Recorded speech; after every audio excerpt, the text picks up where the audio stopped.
స్వయంగా శ్రీరాముడి తన బాణంతో ఇక్కడున్నటువంటి రాతిపైన హనుమంతుని విగ్రహాన్ని చెక్కారంటే మీరు నమ్ముతారా? అలాగే హనుమంతుని చిటికిన వేల నుండి రక్తం అయితే వచ్చిందని చెప్తే మీరు నమ్ముతారా? Hello friends, welcome to Saimadh vlogs. ఈరోజైతే మనం గండి క్షేత్రంలో ఉన్నాము. ఇక్కడికి ఎలా చేరుకోవాలి, ఇక్కడ ఉన్నటువంటి స్పెషాలిటీ ఏంటి, ఇలాంటి విషయాలన్నీ మనం వీడియోలోకి వెళ్తూ మాట్లాడుకుందాం. మా ఇంటి దగ్గర నుండి గండికి అయితే అరౌండ్ 60 కిలోమీటర్స్ ఉంది.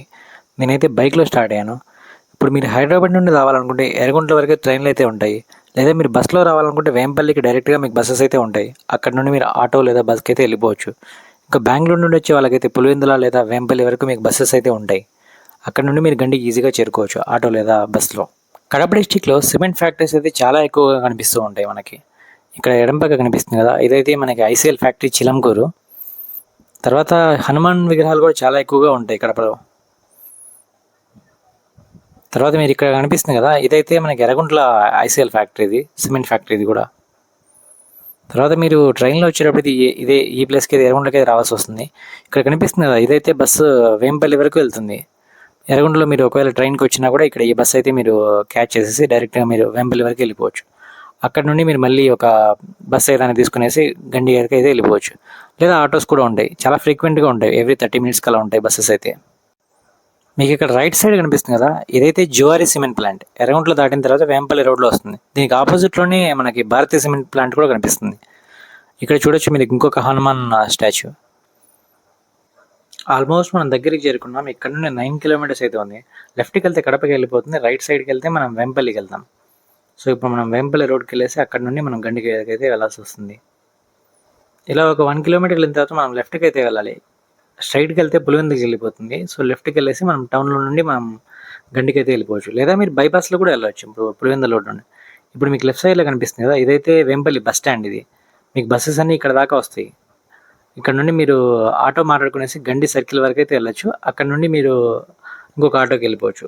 లేదా మెయిన్ కొన్ని బస్సెస్ అయితే డైరెక్ట్గా ఇక్కడ మీకు కనిపిస్తుంది ఈ సెంటర్ వరకు అయితే వస్తాయి. ఇక్కడ నుండి డైరెక్ట్గా మీరు వేంపల్లి గండి బస్సెస్ అయితే ఉంటాయి. మీరు లేదా ఆటోస్ కూడా ఉంటాయి, మనం ఆటోస్ తీసుకునేసి వెళ్ళిపోవచ్చు. ఆటోకైనా బస్కైనా జస్ట్ 20 rupees టికెట్ అయితే ఉంటుంది. ఎందుకంటే ఇక్కడ నుండి జస్ట్ ఒక 4 kilometers మాత్రమే. బస్కి అయితే 10 rupees అనుకుంటాను టికెట్ అయితే. మనం వేంపల్లి టౌన్ బయటకు అయితే వచ్చేసాం. ఇక్కడ నుండి మనం లెఫ్ట్కి వెళ్ళాలి. మీరు టౌన్ బయట నుంచి వేంపల్లి టౌన్లోకి వెళ్ళకుండా బయట నుండి కూడా రావచ్చు. ఇప్పుడు రైట్ సైడ్లో మీకు కనిపిస్తుంది ఆ రోడ్ నుండి స్ట్రైట్గా మీరు డైరెక్ట్గా గండి వరకు అయితే వెళ్ళిపోవచ్చు. టౌన్లో ట్రాఫిక్ ఉంటుంది, తర్వాత రోడ్ కూడా సరిగా ఉండదు వేంపల్లి రోడ్లో అయితే. ఇక్కడ నుండి ఇంకొక 3 kilometers అయితే ఉంటుంది. మనం ఇలాగే స్ట్రైట్గా వెళ్ళిపోవాలి. రోడ్ అయితే చాలా బాగుంటుంది, 4-way ఇది. మనం ఆల్మోస్ట్ రీచ్ అయిపోయాము. ఇక్కడ నుండి మనం రైట్కి అయితే వెళ్ళాలి. రైట్కి వెళ్తే మనం గండికి వెళ్ళిపోతాం. స్ట్రైట్గా వెళ్తే మనం ఇడుపులపాయ, అక్కడికి మనం తర్వాత వెళ్దాం. ఇప్పుడైతే మనం గండికి అయితే చేరుకుందాం ఫస్ట్ అయితే. ఇంకా గండిలో అకామిడేషన్ విషయానికి వస్తే హరిత హోటల్ అయితే ఉంటుంది. లేదా మీరు ప్రైవేట్ హోటల్ కావాలంటే వేంపల్లిలో స్టే చేయొచ్చు. అక్కడ నుండి జస్ట్ ఒక 3-4 kilometers కాబట్టి సరిపోతుంది మీకు. ఇక్కడ 1000 rupees అయితే రూమ్ ఉంటుంది హరిత హోటల్లో, నాన్ ఏసీ అయితే. వీకెండ్స్లో 1500 ఉంటుంది. ఏసీ అయితే 1500, వీకెండ్స్లో అయితే 2000 ఉంటుంది. మనం ఇప్పుడైతే గండికి చేరుకున్నాము. ఇక్కడే లెఫ్ట్ సైడ్లో అక్కడ కార్ కనిపిస్తుంది కదా, అక్కడైతే మనం పార్కింగ్ అయితే చేయాలి. కార్ పార్కింగ్ అయితే 50 rupees ఛార్జ్ చేస్తున్నారు, బైక్ అయితే 10 rupees. ఒకప్పుడు అయితే లేదు, ఇప్పుడు ఈ మధ్య రీసెంట్గా స్టార్ట్ చేశారు పార్కింగ్ ఛార్జ్ అయితే. ఇంకా ఫుడ్ విషయానికి వస్తే ఇక్కడ మీకు పెద్దగా ఆప్షన్స్ అయితే ఉండవు, ఎదురుగా కనిపిస్తున్నాయి కదా ఇవే హోటల్స్ అయితే. లేదా మీకు హరితాలో కూడా ఫుడ్ అయితే దొరుకుతుంది. ఇక్కడ పార్కింగ్ టికెట్ చూడొచ్చు, మీరు 10 rupees తీసుకున్నాను నాతో. ఇక్కడే పార్క్ చేసి నేనైతే దర్శనానికి వెళ్తున్నాను. ఇక్కడ స్ట్రైట్గా నడుచుకుంటూ వెళ్ళిపోవచ్చు మనం. తర్వాత మీరు గుండు కొట్టించుకోవాలనుకున్నా కూడా ఇక్కడే మీకు టోకెన్ అయితే తీసుకోవచ్చు. కళ్యాణ కట్ట కనిపిస్తుంది కదా అక్కడ, దాని పక్కన కొబ్బరికాయలు కూడా దొరుకుతాయి మీకు కావాలంటే. మీరు ఏదో వెహికల్ కూడా ఇక్కడైతే చెప్పల్ స్టాండ్ కనిపిస్తుంది కదా, ఇక్కడ చెప్పల్స్ కూడా మీకు పెట్టుకోవచ్చు కావాలంటే. తర్వాత మీకు వెహికల్స్కి ఇక్కడ చాలామంది పూజ చేస్తూ ఉంటారు. ఇంకా పూజ టికెట్ ప్రైస్ ఎంత అనేది ఇక్కడ స్క్రీన్ మీద చూడొచ్చు. మీరు అయితే 40 rupees బైక్ అయితే, 150 rupees కార్కి అయితే ఇక్కడ మీరు చూడొచ్చు ఇవన్నీ. తర్వాత దర్శనానికి అయితే మీకు ఫ్రీగా ఉంటుంది, 10 rupees అలా తీసుకుంటారు ఒక్కొక్కసారి, అది కూడా ఒక్కొక్కసారి ఉండదు. స్పెషల్ దర్శనం 50 rupees, వీఐపీ అయితే 100 rupees అయితే ఉంటుంది. రష్ అయితే పెద్దగా ఏముండదు, మీరు ఫ్రీ దర్శనంలో కూడా చాలా ఈజీగా అయితే వెళ్ళిపోవచ్చు. నేనైతే 10 rupees దర్శనానికి అయితే వెళ్ళాను, అంటే అదే ఫ్రీ దర్శనం అయితే. ఇక్కడ మీరు చూడొచ్చు చాలా రష్ అయితే చాలా తక్కువ ఉంది, ఎవరు లేరు ఇక్కడ. ఈజీగా నాకైతే 5 minutes లోపు దర్శనం అయితే కంప్లీట్ అయిపోయింది. అలా దర్శనం చేసుకుని బయటికి రాగానే మనకి ప్రసాదం కౌంటర్ అయితే ఉంటుంది. పులిహోర 10 rupees, అలాగే అభిషేకం లడ్డు 50 rupees. అక్కడ లెఫ్ట్ సైడ్లో టోకెన్ తీసుకుని ఇక్కడైతే మనం ప్రసాదం కలెక్ట్ చేసుకోవాలి. అలాగే ఇక్కడ మజ్జిగ కూడా ఇచ్చారు ఫ్రీగా టెంపుల్ అయితే. అది తీసుకొని మీరు బయటికి రాగానే ఇక్కడ మీరు కావాలంటే ఫొటోస్ కూడా మంచిగా తీసుకోవచ్చు. మీరు ఒకవేళ కొబ్బరికాయ కొన్నా కూడా టెంపుల్ అయితే కొట్టనివ్వరు. మీరు ఇక్కడ కనిపిస్తుంది కదా, ఇక్కడైనా కొట్టచ్చు, లేదా టెంపుల్కి బయట సైడ్ అయితే కొడతారు. మీరు అక్కడైనా కొట్టచ్చు. ఇక్కడైతే మీ చేతితో మీరే కొట్టచ్చు. అక్కడ టెంపుల్కి ముందు అయితే వాళ్ళు మేము కొడతామంటారు. కొట్టిన తర్వాత ఒక 10 రూపీస్ అలా మేము దగ్గర నుంచి డబ్బులు అయితే డిమాండ్ చేస్తారు. అది మీ ఇష్టం, మీరు ఇవ్వాలనుకుంటే ఇవ్వచ్చు, లేదా ఫ్రీ. ఇక్కడే మీకు ప్రసాదం కూడా ఉంటుంది, అన్న ప్రసాదం కూడా ఉంటుంది. మీరు కావాలంటే ఇక్కడ వెళ్ళి ఫ్రీగా తినేయచ్చు. తర్వాత ఇక్కడ మీరు ఏదైనా షాపింగ్ చేసుకోవాలన్నా కూడా చేసుకోవచ్చు. నాకు అర్థం కాని విషయం ఏంటంటే ఇక్కడ అన్యమతస్తులు ఎందుకున్నారో, మరి వాళ్ళే షాప్స్ అని వాళ్ళే పెట్టుకున్నారు. వాళ్ళని ఎలా అలో చేశారో నాకైతే తెలియట్లేదు. తర్వాత ఇక్కడ అయిపోయాక నేనైతే పాపాగ్ని నది ఒడ్డుకైతే వెళ్ళాను. అక్కడ కాసేపు వెళ్ళేసి ఇక్కడ టెంపుల్ హిస్టరీ ఇవన్నీ ఉన్న విషయాలు అయితే నేను మీకు చెప్తాను. నేనైతే ఇప్పుడు సమ్మర్ కాబట్టి వాటర్ అస్సలు లేవు. మీరు అదే వర్షాలు పడినప్పుడు అలాంటప్పుడు అయితే వాటర్ చాలా ఎక్కువగా ఉంటాయి. బైక్ ఇంతవరకు వెళ్ళడానికి అస్సలు ఛాన్సే ఉండదు. ఇప్పుడు సమ్మర్ కాబట్టి నేను ఇంత దూరం వరకు అయితే వెళ్తున్నాను. ఇక్కడైతే నేను బైక్ అయితే పార్క్ చేస్తున్నాను. మీకు టెంపుల్ కనిపిస్తుంది కదా, నేను టెంపుల్ దగ్గర అయితే పులిహోర ప్రసాదం తీసుకున్నాను. ఎందుకంటే నేను బ్రేక్ఫాస్ట్ కూడా చేయలేదు. ఇక్కడ వెళ్ళేసి నేను ఇక్కడ ఈ ఒడ్డును కూర్చునేసి తింటున్నాను ప్రసాదం అయితే. పులిహోర అయితే చాలా బాగుంది, టేస్ట్ అయితే జస్ట్ 10 రూపీస్ మాత్రమే. చాలామంది ఏంటంటే గండికోట గండి రెండు ఒకటే అనుకుంటూ ఉంటారు. గండికోట మనకి జమ్మలమడుగు దగ్గరలో ఉంటుంది, గండి వచ్చేసరికి వేంపల్లి దగ్గరలో ఉంటుంది. ఈ రెండు ప్లేసెస్కి మధ్యలో ఆల్మోస్ట్ 80 కిలోమీటర్స్ దాకా డిస్టెన్స్ అయితే ఉంటుంది. ఇక గండి క్షేత్రం ఎలా పడిందనే విషయానికి వస్తే, పూర్వం శ్రీరాముడు అరణ్యవాసం చేస్తున్నప్పుడు రావణాసురుడు సీతాదేవిని తీసుకెళ్తాడు కదా, అప్పుడు రామలక్ష్మణులు సీతాదేవి అన్వేషణలో ఈ గండి క్షేత్రం మీదుగా వెళ్ళడం జరుగుతుంది. అప్పటికే వాయుక్షేత్రంగా ప్రసిద్ధిగాంచిన గండి క్షేత్రంలో వాయుదేవుడు తపస్సు చేసుకుంటూ ఉంటాడు. అక్కడ రామలక్ష్మణులకి ఆహ్వానం పలికి తన ఆతిథ్యం స్వీకరించమని వేడుకొనగా, రావణ వధానంతరం తిరుగు ప్రయాణంలో నీ కోరిక నెరవేరుస్తానని చెప్పేసి వాగ్దానం చేస్తారు.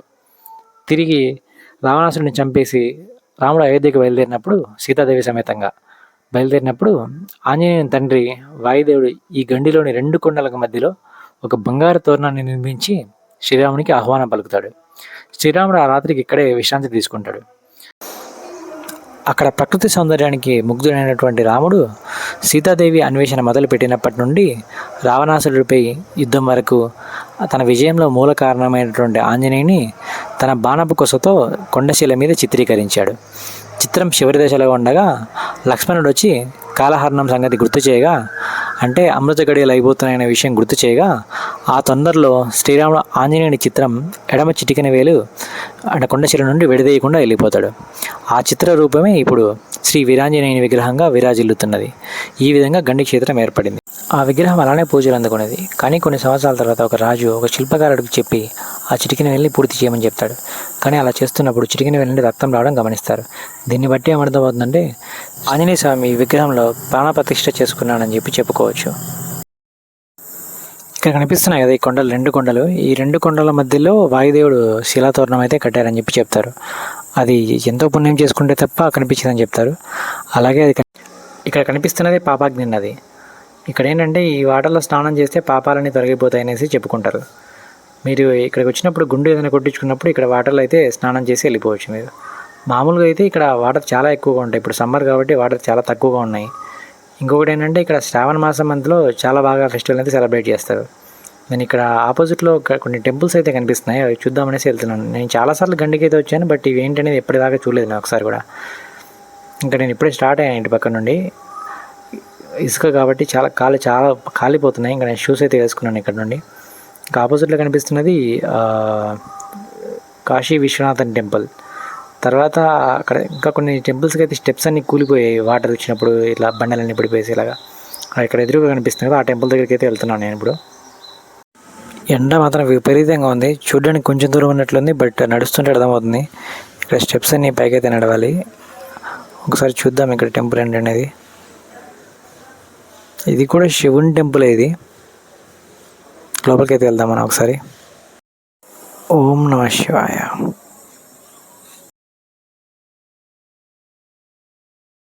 ఇక్కడ నుండి వ్యూ అయితే చాలా బాగుంది. ఇంకా వాటర్ ఉంటే కనుక చాలా బాగుంటుంది ఇక్కడ నుంచి చూడడానికి వ్యూ అయితే. ఇక్కడ ఈ ప్లేస్లో మంకీలు కూడా చాలా ఉన్నాయి చెట్ల పైన. అక్కడ చూడొచ్చు, మీ చెట్ల పైన అయితే చాలా ఉన్నాయి అక్కడ. నేనైతే తర్వాత ఇక్కడ నుండి నేను ఇడుగుల బాయికి అయితే వెళ్దాం అనుకుంటున్నాను. ఇప్పుడే నేను స్టార్ట్ అయ్యాను. ఇక్కడ నుండి జస్ట్ ఒక 7 కిలోమీటర్స్ అయితే ఉంటుంది. మీకు ఆటోస్ ఉంటాయి, కావాలంటే మీకు ఒక పర్ పర్సన్కి 100 రూపీస్ అలా ఛార్జ్ చేస్తారు. అక్కడ వైఎస్ఆర్ ఘాట్ ఉంటుంది. అలాగే మనం నెమళ్ళ పునరుత్పత్తి కేంద్రం కూడా ఉంటుంది. అంటే మీకు అక్కడ పీకాక్స్ ఇలా చాలా ఉంటాయి, చిన్నపిల్లలు చూడడానికి బాగుంటుంది. ఇక్కడ లెఫ్ట్ సైడ్లో అన్నదానం చాలా చోట్ల జరుగుతూ ఉంటుంది. మీరు కావాలంటే ఇక్కడ ఫ్రీగా తినేసేయచ్చు. ఇక్కడ మనకి రైట్ సైడ్ హరిత రిసార్ట్ ఉంటుంది. టెంపుల్ దగ్గర నుండి జస్ట్ ఒక 200 మీటర్స్ అయితే ఉంటుంది. మీరు ఇక్కడ రైట్ సైడ్లో చూడొచ్చు, అదే హరిత రిసార్ట్ అయితే. దీని పక్కనే ఒక టెంపుల్ కూడా ఉంటుంది. మీరు కావాలంటే అక్కడ కూడా విజిట్ చేయొచ్చు. ఇక్కడ చాలా చోట్ల గండిలో ఏంటంటే అన్నదానం జరిపిస్తూ ఉంటారు. మీరు వెళ్ళేసి ఫుడ్ కూడా తినేసేయచ్చు. సో మీకు అక్కడ హోటల్స్ అయితే పెద్దగా ఆప్షన్స్ లేకపోయినా సరే ఇలాంటి వాటిలో మీకు భోజనాలు అయితే చాలా బాగా చేసేయచ్చు. ఇంకా శ్రావణ మాసం టైంలో అయితే మొత్తం రోడ్డు దగ్గర నుండి చాలా చోట్ల అన్నదానం చేస్తూ ఉంటారు. ఇక్కడ రైట్ సైడ్కి అయితే మనం వెళ్ళాలి. రైట్ సైడ్కి వెళ్తే మనం ఇడుపులబాయికి అయితే వెళ్తాం. అక్కడ IIIT కాలేజ్ కూడా ఉంది. ఈ రూట్లో ఇడుపులబాయి తర్వాత మనకి పికాక్స్ పునరుత్పత్తి కేంద్రం ఉంటుంది. ఆ తర్వాత వేరే ఎక్కడికి వెళ్ళదు ఈ రోడ్. సో అందుకే బస్సెస్ అయితే ఏమి ఉండవు. మీరు ఏదైనా ఆటో మాట్లాడుకొని వెళ్ళాలి, లేదా మీ ఓన్ వెహికల్స్ అయితే వెళ్ళాల్సి వస్తుంది. నేను ఇప్పుడే వైఎస్ఆర్ ఘాట్ దగ్గరికి అయితే వచ్చాను. ఇక్కడ నుండి మనం కొంచెం లోపలికి అయితే వెళ్ళాలి. మన బైక్స్ అండ్ కార్లు అన్నీ వెళ్తాయి కింది వరకు. అక్కడ మనం పార్క్ చేసేసి లోపలికి అయితే వెళ్ళాల్సి వస్తుంది. రోడ్ అయితే చాలా బాగుంది. ఈ ప్లేస్ కూడా చాలా బాగా మెయింటైన్ చేస్తున్నారు. ఇక్కడ నేను లోపలికి వెళ్ళాక బైక్ అయితే పార్క్ చేశాను. అక్కడ నుండి కొంచెం మన కిందికి స్టెప్స్ నుండి నడవాల్సి వస్తుంది, లేదా మీరు మెయిన్ రోడ్ పైన వెహికల్ పెట్టేసి కిందికి వచ్చేయచ్చు. ఇది మెయిన్ గేట్ అయితే ఇక్కడ ఉంటుంది. కొంచెం కిందికి వచ్చాక ఇదే మనకి ఎంట్రన్స్ అయితే. ఇక్కడ టికెట్ కాస్ట్ అయితే ఏముండదు, మీరు ఫ్రీగానే లోపలికి వెళ్ళిపోవచ్చు. ఇక్కడ గ్రీనరీ అయితే చాలా బాగుంటుంది, చాలా కూల్గా ఉంటుంది ప్లేస్ కూడా. ఇది చెట్లు అన్నీ ఉంటాయి, మీరు కావాలంటే కాసేపు టైం స్పెండ్ చేయొచ్చు. ఇక్కడ ఎవరు మీకు అబ్జెక్షన్ అయితే చెప్పరు, అన్లెస్ మీరు అక్కడ ఏదైనా ప్లేసెస్ని నీట్గా ఉంచకుండా అలా చేస్తే తప్ప. ఇక్కడ స్ట్రైట్గా చూడొచ్చు, మీకు ఇక్కడ స్టాచ్యూస్ అన్నీ ఉన్నాయి. దానికి బ్యాక్ సైడే మనకి వైఎస్ఆర్ పెద్ద స్టాచ్యూ అయితే కనిపిస్తుంది కదా, అక్కడ నుండి మనం బ్యాక్ సైడ్ అయితే వెళ్ళాలి. వైఎస్ఆర్ సమాధి అయితే ఇక్కడే ఉంటుంది. ఇక్కడ మనకు ఒక ఆడిటోరియం కూడా ఉంది. ఇప్పుడు మనం ఒకసారి ఆ సమాధి దగ్గరికి అయితే వెళ్దాము. ఇక్కడ పెద్ద స్టాచ్యూ, చాలా పెద్దగా ఉంది స్టాచ్యూ. ఇది మీకు ఇక్కడ వీడియోలో సరే కనిపించట్లేదు, బట్ చాలా పెద్దగా ఉంది. ఇక్కడ బ్యాక్ సైడ్కి వెళ్తే మీకు ఇక్కడ ఒక ఈ ప్లేస్ కనిపిస్తుంది కదా, ఇదేంటంటే రాజశేఖర్ గారు చనిపోయిన తర్వాత చాలామంది చనిపోయారు కదా, మన న్యూస్లో వినే ఉంటారు. వాళ్ళందరి పేర్లు అయితే ఇక్కడ ప్రింట్ చేసి పెట్టారు అన్ని డిస్ట్రిక్ట్స్లో. అప్పుడు ఉమ్మడి ఆంధ్రప్రదేశ్ కదా, అక్కడ అందరి పేర్లు అయితే ఉంటాయి ఇక్కడ అన్ని జిల్లాల నుండి. ఇంక ఇలా స్ట్రైట్గా నడుచుకుంటూ వెళ్తే మనకి వైఎస్ఆర్ స్టాచ్యూ కనిపిస్తుంది చిన్నది. దానికి ఆపోజిట్లోనే మనకి సమాధి అయితే ఉంటుంది. మీరు ఇక్కడ చూడొచ్చు, అక్కడ కనిపిస్తున్నది సమాధి అయితే ఇది. ఇక్కడ చాలామంది కర్ణాటక వాళ్ళు అయితే, వీళ్ళందరూ కర్ణాటక వాళ్ళు, కన్నడ మాట్లాడుతున్నారు.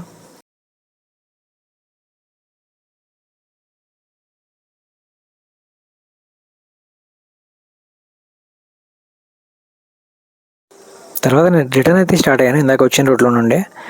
అలాగే మనం వైఎస్ఆర్ ఘాట్కి లెఫ్ట్కి తిరిగాం కదా, అలా కాకుండా మనం స్ట్రైట్గా అయితే వెళ్ళిపోవాల్సి వస్తుంది. మీకు ఇక్కడ ఒక క్యాంటీన్ కూడా ఉంటుంది. ఏమైనా కూల్ డ్రింక్స్ ఇలా స్నాక్స్ ఏమైనా కావాలంటే మీరు కొనుక్కోవచ్చు ఇక్కడ. ఇటు నుండి మనం స్ట్రైట్కి వెళ్ళాలి. ఇలానే వెళ్తే మనకి ఇడుపులబాయి విలేజ్ వస్తుంది. ఆ తర్వాత అలాగే మనకు IIIT కాలేజ్ కూడా ఉంటుంది. ఇంకా అలాగే కొంచెం ముందుకు వెళ్ళామంటే మనకి నెమళ్ళ పునరుత్పత్తి కేంద్రం ఉంటుంది. అక్కడే ఒక నర్సరీ కూడా ఉంటుంది.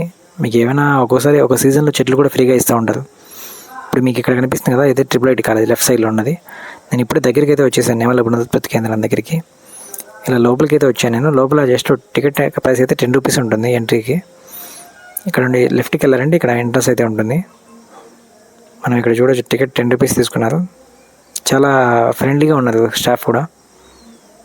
మనం ఇలాగే కొంచెం ముందుకు వెళ్ళామంటే ఇక్కడ పికాక్స్ అయితే కనిపిస్తాయి.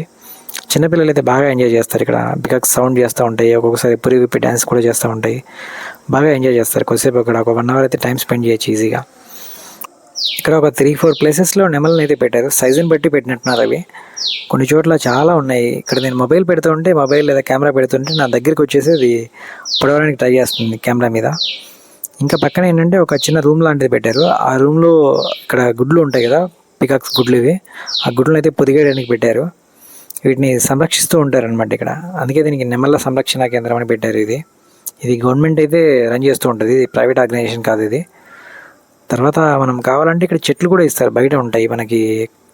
వేప చెట్టు, కానుగ చెట్టు ఇలాంటి చెట్లు అయితే కొన్ని ఇస్తారు మనకి. ఒక్కొక్క సీజన్లో మనకి ఇక్కడ ఎర్రచందనం కూడా దొరుకుతాయి, బట్ అదే అవి ఇవ్వమని అయితే చెప్పారు అడిగితే.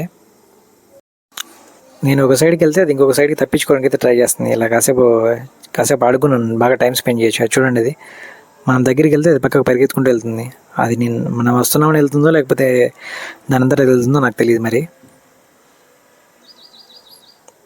చూడండి, ఇక్కడ చూడండి, ఇది చాలా పెద్దది, చాలా పెద్దగా ఉంది ఇది.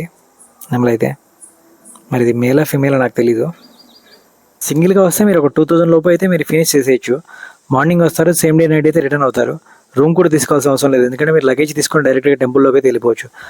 ఒకవేళ మీరు ఫ్యామిలీతో వస్తే నైట్ అంతా జర్నీ చేసి వస్తారు కాబట్టి అక్కడే హరిత హోటల్లో రూమ్ తీసుకునేసి కాసేపు రెస్ట్ తీసుకుని తర్వాత మీరు దర్శనానికి వెళ్తే వెళ్ళిపోవచ్చు. టోటల్ ఒక 2000 రూపీస్ లోపు పర్ పర్సన్ అయితే ఫినిష్ చేసుకోవచ్చు ఈజీగా. మీకు ఈ వీడియో నచ్చినట్లయితే లైక్ చేయండి. మన ఛానల్లో మరిన్ని ట్రావెల్ వీడియోస్ అయితే రాబోతున్నాయి. Please subscribe to our channel. Thank you for watching. Have a nice day. జై శ్రీరామ్.